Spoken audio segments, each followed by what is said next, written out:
So it's been literally for like 4 years I've been trying to do a video about something about my dad. My dad passed away when I was 19.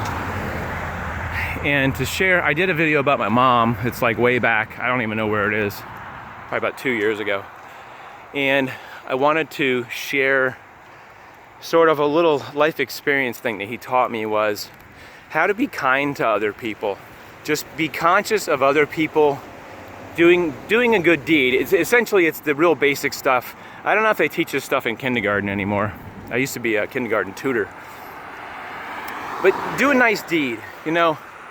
If you see somebody in help, see if you can help them. In the old days, before the cell phones, you know, if somebody's car broke down, you'd like pull over and be like, hey, you need a ride, or you need to ride to a phone or something. But these days, it seems like everybody has a cell phone. So you like assume that they can just call somebody if their car breaks down.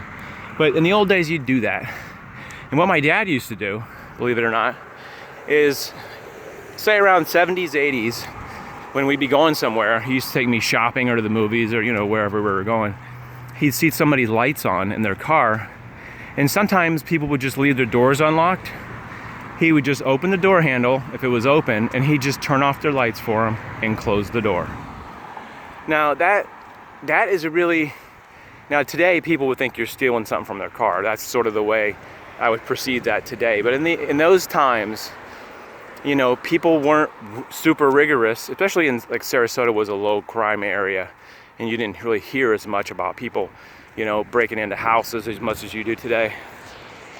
So, you know, my dad taught me not to litter. Wait till these cars go by.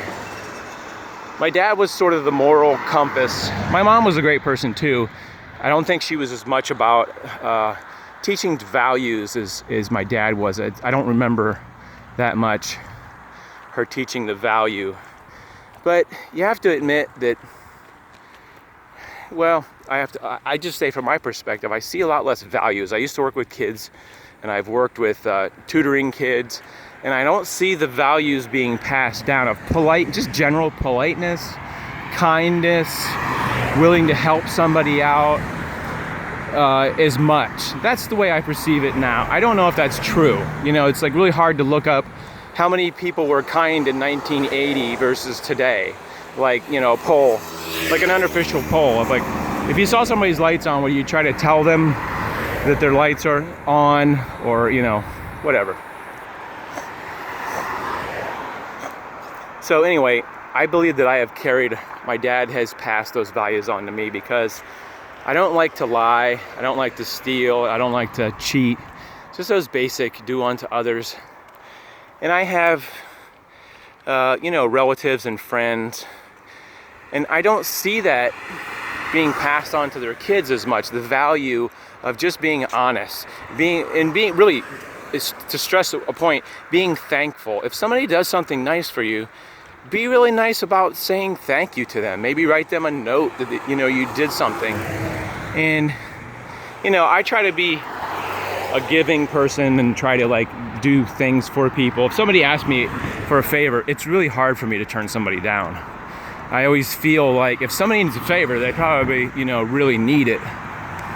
You know, whatever it is. You know, can I borrow like $5? Or, you know, my car broke down, can you give me a ride? Or just simple things like that, you know. Can you help me fix something?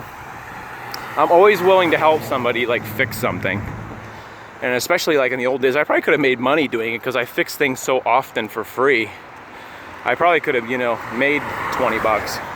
But that was just my personality. But anyway, I thank my dad for just passing on those things. And I think we all really need to really not take it for granted that kids are going to learn that in school or something. They're not necessarily, I mean, they may be teaching it in school, but it has to be reinforced at home to where, you know, somebody holds the door for you, just small things. So you say thank you very much. You know, I've had people be really nice to me. One day, for no reason, I'm in line at the convenience store, and I get to the register, and I had just been talking to the guy behind me. He goes, I'm paying for his thing. And I said, you don't have to do that. And he goes, no, I want to. And I said, "Are you sure, man?" Because it was really just caught me off guard. And the guy paid. I had like a drink and like a protein bar or something, and the guy paid for my drink. And it was just out of the blue. It's like they used to have a thing where it was called pass it on or something like that. What was that phrase? It was like, you know, somebody does a good deed and you pass it along to the next people. And then before you know it, there's thousands of people that are trying to do something nice just for the sake of just doing it. You know, you don't have to be a saint and go around saving everybody. But you know, if you see a car accident and there's no police there, you know, stop and try to help or something like that. I mean, that may be a little extreme, but I've done that many times where I've seen a car accident, I stopped, called the police, you know, hung around, or just anything that you see that where there's a situation, you know, maybe somebody, somebody was assaulted, they need some help. You know, one time I saw this homeless guy, it looks like he was overdosing on drugs. He was trying to walk, but he was just stumbling all over the place. Somebody did call 911. They went out and checked him, and I guess maybe he refused help, so they just left, and I thought it was really weird. But the guy was like literally half asleep, just like sitting in the hot sun on the sidewalk. And you know, those are tricky situations. But I'm trying to think of the other kinds of things my dad would do. Oh, one time I littered actually, and he said, "I don't ever want to see you do that ever again." And I never forgot that. He scared the hell out of me. My dad was like, in my child's eyes, was like Clint Eastwood. He could be very intimidating. And I'm not saying just angry, but just intimidating in a way without having to be angry. He didn't have to say, you know, "I'm gonna count to 5. If you don't," there was just no doubt in your mind that you were gonna do what he said. And he just had a way of speaking. It wasn't necessarily yelling. It was usually just an even tone.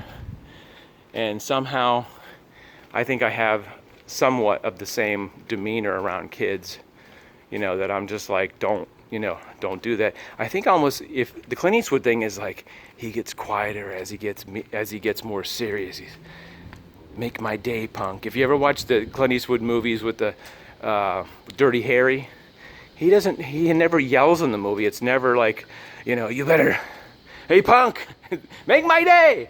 It's not like that. It's more of a, he always had that low, serious tone. And, "Come on, punk, make my day."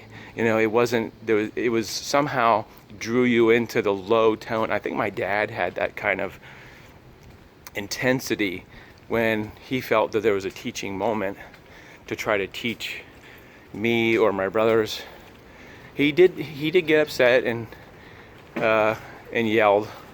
But I'm saying that wasn't his general tone, generally speaking, was to do that. And so I'm really thankful that I had that in my life, that ability to, my dad teaching me those golden lessons. It always makes me wonder if he hadn't been there to teach me those, you know, be nice to others as you want them to be nice to you, you know, treat people how you want them to treat, you know, it just makes me wonder. That's the only thing. If he wouldn't been like that, had I turned out the same, there's no way to really know. But anyway, thanks, Dad, wherever you are. I know you're here in spirit.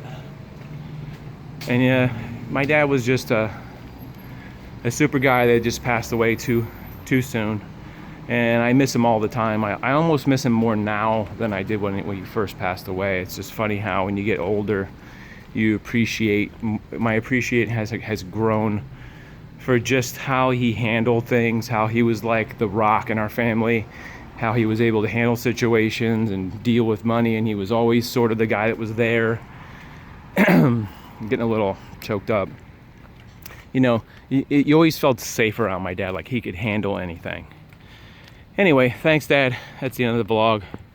We'll see you guys in the next video. Hopefully another interesting story. Have a great day, guys.